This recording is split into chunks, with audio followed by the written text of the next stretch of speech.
এবং আপনারা সেটা বলেছিলেন, আমি দেখেছিলাম।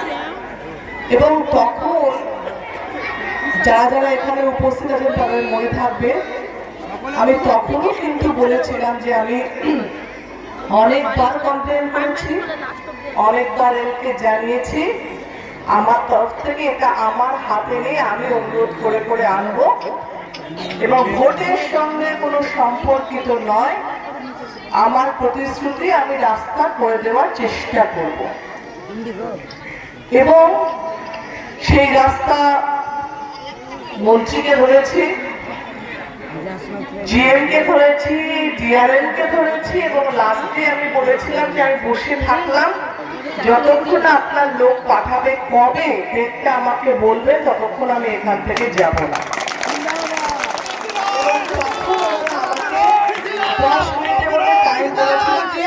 কালকে যাচ্ছে আমার লোক, গিয়ে সার্ভে করে আসবে এবং এটা অনেক বড় রাস্তা না, 5 কিলোমিটার 7 কিলোমিটার, তো এত বড় রাস্তা। এবং ওরা কথা রেখেছে, পরের দিন লোক পাঠিয়েছে। তখনই সঙ্গে সঙ্গে আমাদের দলে যারা যারা এখানে আছে প্রত্যেককে ফোন করে করে জিজ্ঞেস করেছি, যাচ্ছে তো, তোমরা থাকবে, গেল কিনা দেখো।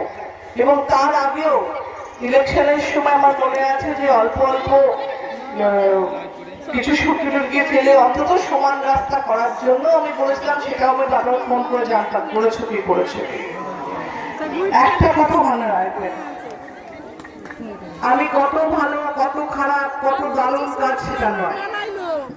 আমি সব সময় বলেছি, আমি যখন কথা দিই সেটার মধ্যে কোনো মিথ্যে থাকে না।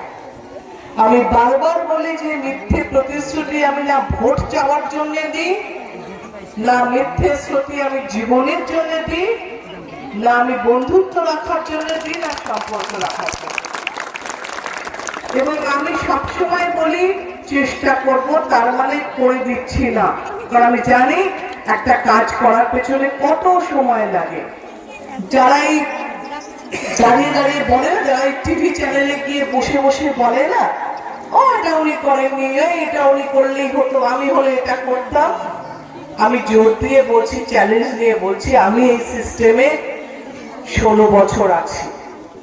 সুতরাং অন্য যে কোনো পণ্ডিত যে কোনো বিষয়ে পাণ্ডিত্য হতে পারে, আমার থেকে বয়স বেশি হতে পারে, আমার থেকে ডিগ্রি বেশি হতে পারে, আমার থেকে জ্ঞান বেশি হতে পারে, কিন্তু সিস্টেমে আমি তার থেকে বেশি আছি। তাই আমি জানি কিভাবে কতটা হতে পারে, কতটা করলে কোনটা হয় কোনটা হয় না।